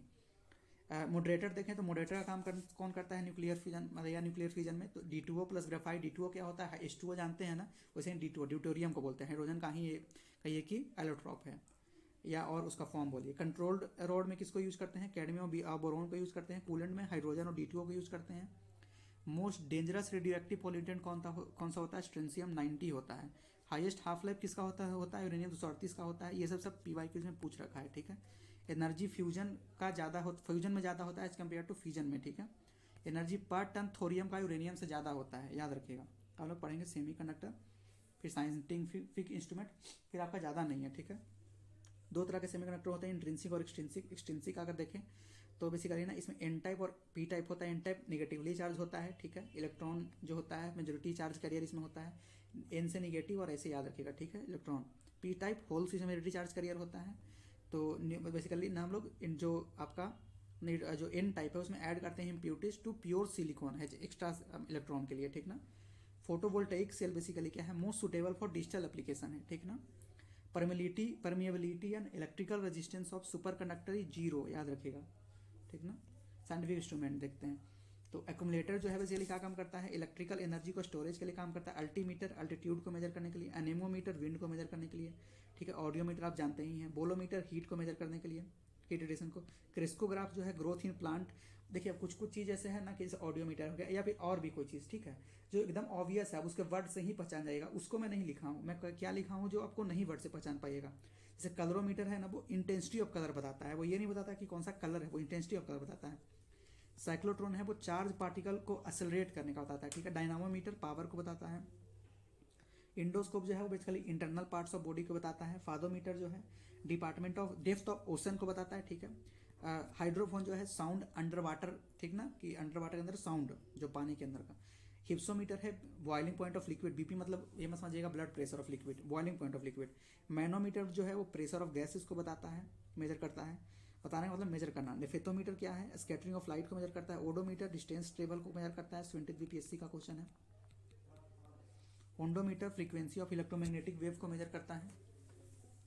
पेरिस्कोप का काम है क्या है, व्यू एबव सी लेवल, अंदर से ना हम लोग सी लेवल में देखने। एक सबमरीन का एग्जांपल देख जानते होंगे ना, सबमरीन, वो पेरिस्कोप को वहाँ यूज करते हैं, ठीक है। पिक्नोमीटर को यूज करते हैं density and coefficient of expansion of liquid. Pyrheliometer को यूज करते हैं कंपोनेंट ऑफ सोलर रेडिएशन में। पायरोमीटर को वेरी हाई टेम्परेचर में यूज करते हैं, EC, ठीक है, इसको हम लोग ब्रेन के लिए यूज करते हैं, ठीक ना। स्टेरियोस्कोप को 2D पिक्चर को देखने के लिए। टेकोमीटर को स्पीड ऑफ साफ्ट को देखने के लिए। बेसिकली जो आप ल्यूशन वगैरह देखेंगे कहीं देखेंगे मिल जाएगा, कोई ऐसा रॉकेट साइंस में नहीं पढ़ा रहा हूँ, इसमें बस रिपीट कर रहा हूँ मैं। टोनोमीटर पिच को। यूडोमीटर रेन गाउस, ठीक है, रेनफॉल को मेजर करने के लिए। हाइड्रोमीटर लिक्विड के करेक्टरिस्टिक को मेजर करने के लिए। कैलिपर का काम है डिस्टेंस को मेजर करना। इलिप्सोमीटर का काम है फिल्म थिकनेस एंड ऑप्टिकल जो आपका कंस्टिट्यूशन होता है ना उसको मेजर करना। फोटोमीटर इंटेंसिटी ऑफ लाइट को मेजर करता है। इन्वेंशन डिस्कवरी जो इंपॉर्टेंट है, जैसे एटॉम का कौन डिस्कवरी किया था, तो डाल्टन किए थे। EMI का फैराडे, डायनामो का भी फैराडे, ठीक है। उसके बाद फिर क्वांटम का देखें तो प्लैंक क्वांटम थ्योरी आप जानते भी होंगे। Photoelectric effect Rudolf Hertz, ठीक है। और फोटो इलेक्ट्रिक इफेक्ट के लिए नोबेल प्राइज किनको मिला है फोटो इलेक्ट्रिक इफेक्ट के लिए, ये बताइएगा। तो एक्सरे रोंगटेन किए थे डिस्कवर। एटॉमिक स्ट्रक्चर जो है बेसिकली उसको बोहर एंड रदरफोर्ड डिस्कवर किए थे। Nuclear reactor Enrico Fermi, first to define a speed, ठीक है। गैलीलियो टेलीस्कोप को भी वही फर्स्ट किए थे इन्वेंट, गैलीलियो ही। रडार जो है रॉबर्ट वाटसन इसको किए थे। डायनामाइट नोबल, ठीक ना। तो ये नोबल खुद डायनामाइट बनाए थे, बाद में नोबल पीस प्राइज बनाए हैं, ठीक ना। इनके बारे में ओपेनहाइमर करके एक मूवी है ना, अगर आप लोग कई लोग देखे होंगे, नहीं देखे होंगे तो देखिए अगर फ्री मिले तो time. Nanoparticle 1 to 100 nanometre के बीच, प्रोफेसर ताइंगुची इसको किए थे डिस्कवर, ठीक है। टेलीविज़न को बार्ड किए थे इन्वेंट, मशीन गन को पकल किए थे, रिवॉल्वर को कोल्ड किए थे, और क्लेप्रोथ को यूरेनियम किए थे, सॉरी क्लेप्रोथ यूरेनियम को किए थे, ठीक है। इंपॉर्टेंट PYQs जो मैंने ऐसे देखे लिख रखा है, ठीक है। जो मैं अगर मैं बोल रहा हूँ कि मैं PYQs भी करवाता हूँ तो भैया मैं करवाता हूँ, ठीक ना, उसमें कोई इफ एंड बट नहीं है, ठीक ना। Food get cook faster with increase in temperature due to increase in pressure, मतलब क्यों फास्ट होता है, क्योंकि जब टेम्परेचर बढ़ता है ना, प्रेशर बढ़ता है तो टेम्परेचर ही बढ़ता है, ठीक है। स्ट्रॉन्ग विंड अगर देखें तो ड्यू नोट फॉर्म होता है, क्यों, क्योंकि जो चेंज इन इवोपरेशन है वो फास्टर हो जाता है स्ट्रॉन्ग विंड में। Power in supply line is transferred high voltage, ठीक है, टू इंक्रीज इफिशियंसी या करेंट, क्योंकि काफ़ी चीज़ तो रेजिस्टेंस के कारण, हीट के कारण वो बर्बाद भी होता है ना। White light in tube by oscillating molecule, Thomson Joule effect basically होता है when current passes. Thomson effect basically क्या होता है ना, कि जब अब हीट से प्रोड्यूस होता है जब करंट पास होता है, ठीक है। कभी क्या होगा ना कि हीट के पास होने के कारण, करंट के कारण आपका करंट प्रोड्यूस होगा, ठीक ना, वही है, ठीक है। ये बीपीएससी क्वेश्चन पूछ चुका है एक ईयर में, ठीक ना। हिग बोसोन देखें तो result of quantum excitement of Higgs field discover by hadron collider at CERN, ये PYQ से लिखा है, वेरी अनस्टेबल होता है, ठीक है। Responsible for giving mass to elementary particle, it is hypothetical concept है हिग बोसोन, ठीक ना। Thorium produce less harmful waste compare to uranium due to shorter half life, ठीक ना। Surface of lake is frozen but water at bottom is liquid, क्यों, क्योंकि because density of water is maximum 4 degree Celsius, ठीक ना। ये question था। Principle of working of atomic clock, resonant frequency in caesium और rubidium atom के basis पे चलता है, ठीक है, रेजोनेंट फ्रीक्वेंसी पे। In atomic explosion conversion of mass into energy होता है, ठीक है। Oldest atomic power station Tarapur Maharashtra है। सब atomic particle, proton electron neutron को सब एटॉमिक पार्टिकल बोलते हैं, आया है बीपीएससी में क्वेश्चन।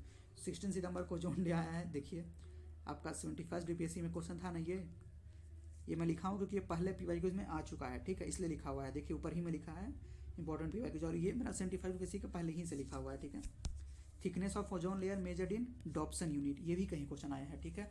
ये मेरे ख्याल से ना CAPF में क्वेश्चन आया, जो PSC लेता है ना उसमें। बाकी हमारा आपका फिजिक्स फाइनली कंप्लीट हो चुका है, पार्ट 3 भी।